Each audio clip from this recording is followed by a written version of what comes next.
Hello everyone, welcome to my channel. कल वाली video में हम लोगों ने जो पढ़ा था तो वो बहुत ज़्यादा वीडियो लंबा हो गया था। ठीक है, हम लोगों ने इंटरमॉलिक्यूलर फोर्सेस देखा, डिस्टेंस देखा, डिफ्यूजन देखा, ये सारी चीज़ें देखी, तो बहुत ज़्यादा लंबा वीडियो हो गया। तो आप लोग सोच रहे होंगे कि अगर इतना ज़्यादा वीडियो लंबा हो रहा है तो हम लोग नहीं पढ़ेंगे, क्योंकि हम लोग दूसरे चैनल्स पे देखते हैं तो वो लोग तो 1 घंटे में ही पूरा चैप्टर पढ़ा देते हैं और आप लोग आप सिर्फ आधे घंटे में एक पेज पढ़ा रहे हो, तो हम लोग नहीं देखेंगे। तो बच्चों ऐसा नहीं है, मैं आप लोगों को हर एक चीज़ बहुत ज़्यादा अच्छे से बता रही हूँ, 2-3 बार 3 बार 4 बार रिपीट कर देती हूँ, ताकि क्या हो कि आपको ये सारी चीज़ें अपने दिमाग में बैठ जाती है, ताकि क्या हो ना कि आप लोगों को ये सब चीज़ें इमेजिन रहे, अच्छे से याद रहे, तो आप एग्जाम में जो अपने मन से भी थोड़ा बहुत लिख के आ सके और इमेजिन कर पाए अच्छे से, क्योंकि केमिस्ट्री जो है वो बहुत टफ लगता है। मैं आज ये वाला वीडियो जो है ये भी थोड़ा सा लंबा हो सकता है बच्चों। मेरे सारे वीडियोस क्लास 9th के लिए, स्पेशली क्लास 9th के लिए मैं वीडियोस इसीलिए बड़े बनाती हूँ, क्योंकि आप लोग अभी 8 से 9 में, अभी 8 जो रहती है वो ईजी क्लास रहती है और 9 से आना मतलब इट्स अ बिग जम्प। जब हम लोग भी 9th में गए थे तो बहुत ज़्यादा टफ हो गया था, क्योंकि फिजिक्स, बायोलॉजी, केमिस्ट्री बहुत टफ हो जाता है। तो उसको बहुत अच्छे से समझने के लिए, हर एक चीज़ को बहुत अच्छे से समझने के लिए मैं आपको ऐसा समझाती हूँ जैसे कि आपको कुछ मालूम ही नहीं हो। ठीक है, आपको डिस्टेंस नहीं मालूम हो, डिफ्यूजन नहीं मालूम है, मैं आपको इस तरह से समझाती हूँ ताकि आपको सारी चीज़ें जो है वो अच्छे से याद हो जाए। ठीक है बच्चों, हम लोग आज उससे ही स्टार्ट करते हैं, जो कि सॉलिड्स के जो पार्टिकल्स होते हैं वो एक दूसरे से बहुत ज़्यादा स्टिक होते हैं, बहुत ज़्यादा आसपास होते हैं। लिक्विड के पार्टिकल्स होते हैं उनका डिस्टेंस जो है थोड़ा सा ज़्यादा रहता है, और गैस के पार्टिकल्स का जो एक दूसरे के बीच में जो डिस्टेंस रहता है वो सबसे ज़्यादा रहता है। ठीक है बच्चों, आज हम लोग पढ़ने वाले हैं एक्टिविटी 1.6। तो आपको क्या करना है, एक्टिविटी 1.6 में सबसे पहले तो ऐसे 4 बच्चे लेने हैं। ठीक है, 4 बच्चों का आपका फ्रेंड्स का ग्रुप बनाना है और आप लोगों को इस तरह से जो है ज्वाइन हो जाना है। ठीक है, आपकी बैग को ऐसे पूरे हैंड्स को लॉक करके और ऐसे पूरे बैग से, जैसे हम लोग करते हैं ना back and lock the arms जो करते हैं हम लोग, वैसे आपको पैक हो जाना है। अब दूसरा एक ग्रुप बनाना है। फर्स्ट ग्रुप तो क्या है, ये इस तरह से ज्वाइन हो जाएगा। अब जो सेकंड ग्रुप रहेगा तो सेकंड ग्रुप क्या करेगा बच्चों, सेकंड ग्रुप सिर्फ अपने हाथ को होल्ड करेगा, मतलब जैसे हम लोग खड़े रहते हैं ना एक दूसरे के हाथ पकड़ के, वैसा खड़े रहना है। थर्ड ग्रुप में आपको कैसे खड़े रहना है, सिर्फ और सिर्फ एक फिंगर पकड़ के। और फोर्थ ग्रुप में थोड़ा सा आपको ऐसे से आजू, मतलब खड़े कुछ भी नहीं, किसी का कुछ नहीं पकड़ना है, सिर्फ आजू बाजू खड़े रहना है। तो जो सबसे ज़्यादा जो फर्स्ट ग्रुप है, जो सेकेंड ग्रुप है और जो थर्ड ग्रुप है और फोर्थ ग्रुप है, हम लोगों ने 4 ग्रुप्स में डिवाइड करा। तो ये वाले ग्रुप जो है आपस में बहुत ज़्यादा चिपके हुए। ठीक है, आपस में बहुत ज़्यादा उन लोगों का जो इंटरेक्शन है वो बहुत ज़्यादा है। सेकंड ग्रुप ने सिर्फ हैंड्स पकड़ा है, थर्ड वाले ग्रुप में सिर्फ फिंगर्स पकड़ी, फोर्थ वाले ग्रुप के बच्चे सिर्फ ऐसे से सिंपल खड़े हैं, जैसे हम लोग रो में खड़े होते हैं।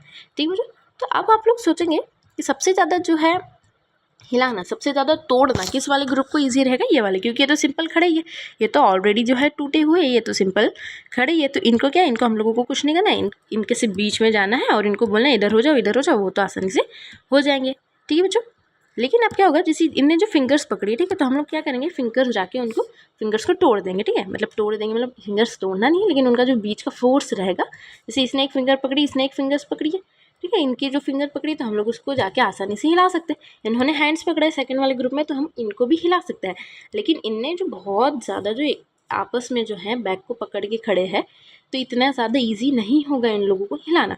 तो सबसे ज़्यादा क्या होगा कि जो जितने ज़्यादा स्टिक रहते हैं, जैसे सॉलिड जो है वो जितने ज़्यादा उनके पार्टिकल जो आसपास जुड़े रहेंगे, स्टिक रहेंगे, आपस में चिपके रहेंगे, तो उनको तोड़ना जो है रहता है थोड़ा सा टफ रहता है as compared to liquids, at compared to liquids और एज़ कम्पेयर टू गैस। जैसे हम लोगों ने एग्जाम्पल में देखा। अभी मैं आपको एक चीज़ बता देती हूँ, जैसे हम लोगों ने कोई भी सॉलिड लिया, ठीक है, आपका मैं मोबाइल फ़ोन ही ले लेती हूँ हर बार, तो अभी भी फिर से हम लोग मोबाइल फ़ोन ले लेते हैं।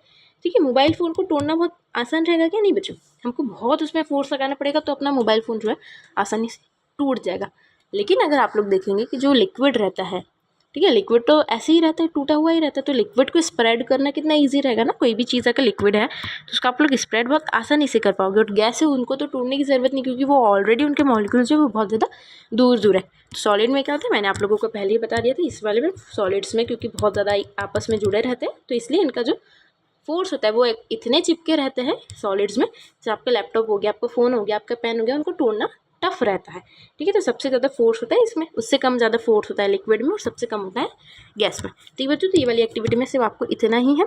So if we consider each student as a particle of matter, then which group the particle held each other with the maximum force? तो किसने सबसे ज़्यादा मैक्सिमम फोर्स से पकड़ा है, ये वाले ग्रुप में। ठीक है बच्चों, ये वाले ग्रुप में है ना, ये वाले ग्रुप ने बहुत ज़्यादा अच्छे से पकड़ा है। तो ऐसे ही सॉलिड्स भी होते हैं। ठीक है, सॉलिड्स आपस में एक दूसरे को बहुत अच्छे से पकड़ के रखते हैं, उनके जो पार्टिकल्स होते हैं ना वो एक दूसरे को इतने अच्छे से पकड़ के रखते हैं कि उनको तोड़ना टफ रहता है। अब हम लोग देखेंगे एक्टिविटी 1.7 देखेंगे हम लोग, जिसमें आपको आयरन नेल लेना है, पीस ऑफ चॉक लेना है और रबर बैंड लेना है। ठीक है, तो आप ब्रेक करने का ट्राई करेंगे हैमर से और कटिंग से, स्ट्रेचिंग से। तो सबसे ज़्यादा ब्रेक किसमें हो जाएगा? ऑफकोर्स जो रबर बैंड रहेगा उसको थोड़ा सा खींचेंगे तो वो तो टूट जाएगा। ठीक है, पीस ऑफ चॉक भी आसानी से टूट जाएगा अगर हम लोग सिर्फ उसको हाथ से फोर्स करते हैं। ठीक है, हाथ से अगर हम लोग उसको ठोकेंगे, जैसे हाथ है तो ऐसे ऐसे अगर करके ठोकेंगे तो वो टूट जाएगा बच्चों। लेकिन जो आयरन नेल रहेगा, जो आपकी निडल रहती है, ठीक है, जो पिंस रहती है, उनको तोड़ना टफ होता है। क्यों टफ होता है? अब अगेन ये तो तीनों सॉलिड ही है। ठीक है, एक रबड़ भी सॉलिड है ना बच्चों, रबड़ भी सॉलिड है। 2 मिनट है ना, मैं इधर लिख देती हूँ। एक नेल भी सॉलिड है। उसके बाद हम लोगों ने क्या दिया था? वेट, हाँ, उसके बाद लिया था पीस ऑफ चॉक। ओके, ठीक है, और चॉक भी सॉलिड है। और लास्ट में हम लोगों ने लिया था रबड़। ठीक है, तो जो रबड़ है वो भी सॉलिड है। लेकिन क्या होगा कि नेल को तोड़ने में ज़्यादा टाइम लगेगा और ज़्यादा डिफिकल्ट रहेगा। चौक आसानी से टूट जाएगी और रबड़ भी आसानी से टूट जाएगा। तो इसमें क्या रहेगा, इसको भी हम लोग फोर्स से ही डिफाइन करेंगे, क्योंकि इसके जो पार्टिकल्स होते हैं अगेन इनका बीच का डिफरेंस इतना ज़्यादा रहता है कि इनको तोड़ना बहुत टफ रहता है। चौक का डिस्टेंस थोड़ा सा नेल से ज़्यादा रहेगा। ठीक है, इनका डिस्टेंस ज़्यादा रहेगा। और जो रबड़ है, रबड़ का तो आपस में जो पार्टिकल्स है वो बहुत ज़्यादा दूर रहेंगे। तो जितने ज़्यादा दूर रहेंगे, जितने ज़्यादा उनका डिस्टेंस रहेगा, इतना आसानी से वो चीज़ें टूट जाएगी। ठीक है, सॉलिड है, लेकिन सॉलिड में भी ऐसा नहीं रहता है ना कि बहुत सारे सॉलिड जल्दी टूट जाता है। बहुत सारे सॉलिड्स को टूटने में टाइम लगता है। जैसे एक पेपर भी होता है अपना, वो भी सॉलिड होता है, लेकिन लाइट वेट भी होता है और उनके पार्टिकल जो रहते हैं वो दूर दूर रहते हैं। वही अगर हम इसको स्टोन से कंपेयर करेंगे तो स्टोन्स के जो पार्टिकल्स रहते हैं वो इतने ज़्यादा एक दूसरे के लिए क्लोज रहते हैं कि उनको तोड़ना जो रहता है वो टफ रहता है। ठीक है बच्चों, तो ये वाली एक्टिविटी में हम लोगों ने ये पढ़ा। अब एक्टिविटी 1.8 देखते हैं। अब एक्टिविटी 1.8 में आप लोगों को ये कि take some water in a container लेना है आप लोगों को। तो उसको ट्राई करना है कि आप उसको कट कर पाए। ठीक है, cutting the surface of water. आप क्या अपने वाटर को आप क्या कट कर पाओगे? नहीं, वाटर लिक्विड को तो हम लोग कट ही नहीं कर पा सकते। जो सॉलिड रहता है, जैसे पेपर है, जैसे कुछ भी चीज़ सॉलिड है तो हम उसको कट तो कर पाते हैं। लेकिन जो लिक्विड चीज़ रहती है, क्या लिक्विड चीज़ को आप कट कर पाओगे? नहीं, क्योंकि उनका जो फोर्स रहता है ना बच्चों, वो लिक्विड है तो उनका जो फोर्स रहता है इतना रहता है। ठीक है बच्चों, जैसे इनका फोर्स है, अब हम लोगों ने सॉलिड की बात करी तो उनका जो फोर्स है ज़्यादा रहेगा। लिक्विड का जो डिस्टेंस रहेगा, मतलब डिस्टेंस रहेगा वो कम रहेगा। लेकिन क्योंकि उनका लिक्विड है, वो उनका जो फेस है, ठीक है, उनका जो इंपॉर्टेंट है कि उनका जो फेस है वो फेस ऐसा है कि उसको हम लोग कट नहीं कर पा सकते। और गैस के फेस को भी हम लोग कट नहीं कर पा सकते, क्योंकि उनका बहुत ज़्यादा जो डिस्टेंस रहता है। क्योंकि ज़्यादा डिस्टेंस होने के कारण हम लोग उनको कट आसानी से क्या, बिल्कुल भी कट नहीं। आपने कभी देखा है कि वाटर को हम लोग कट कर पाते? नहीं कर पाते, क्योंकि उनका डिस्टेंस ज़्यादा रहता है। तो जिसका डिस्टेंस कम रहता है ना उसको कट कर पाते हैं, लेकिन जिसका डिस्टेंस ऑलरेडी ज़्यादा है उसको कट कैसे करेंगे? जैसे गैस है तो गैस का भी डिस्टेंस बहुत ज़्यादा रहेगा एक दूसरे के पार्टिकल के बीच में, तो उसको आसानी से हम लोग कट नहीं कर पाते बच्चों। ठीक है, तो अभी ये वाली जो एक्टिविटी हम लोगों ने पढ़ी है, जिसका देखेंगे तो अब एक्टिविटी हम लोगों ने 1.6, 1.7, 1.8 देखी।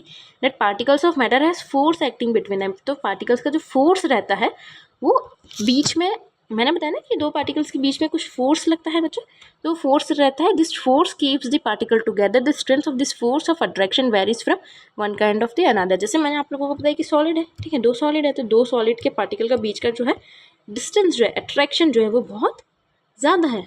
ठीक है, इनके बीच का जो डिस्टेंस है वो बहुत ज़्यादा है। वो दोनों एक दूसरे को बहुत अच्छे से पकड़ के रखते हैं।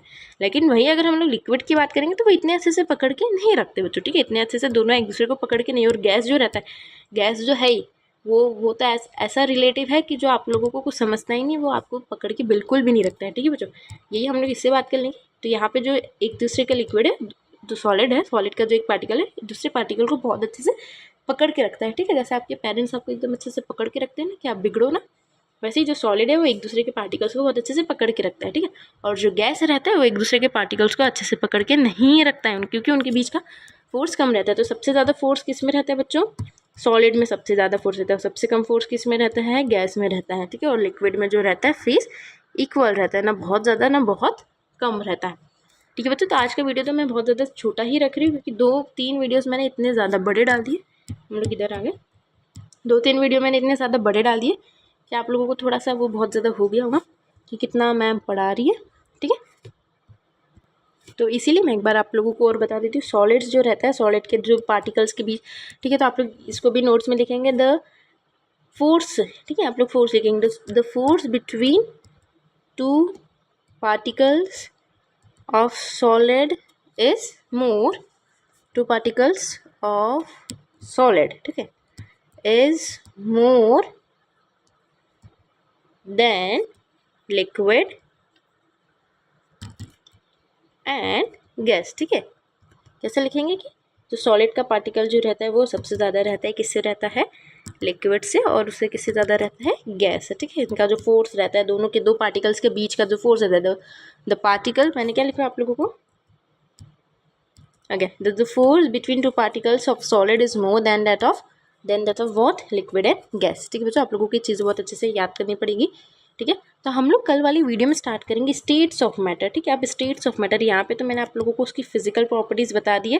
तो जितनी ज़्यादा प्रॉपर्टीज़ मैंने एक्टिविटीज़ के कंक्लूजन जो भी अभी हम लोगों ने 8 एक्टिविटीज़ पढ़ी है बच्चों, वो सारी 8 एक्टिविटीज़ के जो भी कंक्लूजन थे, जो मैंने आप लोगों को वीडियो के एंड में बताए हैं सारे, जो भी 2-3 लेक्चर्स के, तो वो सारी क्या हो जाती है, उसकी फिजिकल प्रॉपर्टीज़ हो जाती है मैटर की। मैटर को हम लोगों ने 10 टाइप्स में डिवाइड कर दिया था, सबसे पहले सॉलिड, लिक्विड और गैस में। ठीक है, तो सॉलिड, लिक्विड और गैस में जब डिवाइड करा तो मैंने सबकी प्रॉपर्टीज़ बता दी है कि कौन कैसा बिहेव करता है। ठीक है, अब जब हम लोग कल वाले वीडियो में स्टेट्स ऑफ मैटर कंटिन्यू करेंगे तो उसमें हम और सारी चीज़ें सीखेंगे। अभी तो ये बहुत कंक्लूजन था, बहुत ईजी पार्ट था, जो आप लोगों को मैंने बहुत उससे समझाया है, थोड़ा सा हाई लेवल वाला समझा दिया है ताकि आपको बहुत अच्छे से समझ आ जाए। तो इस वीडियो के लिए इतना ही, बाय।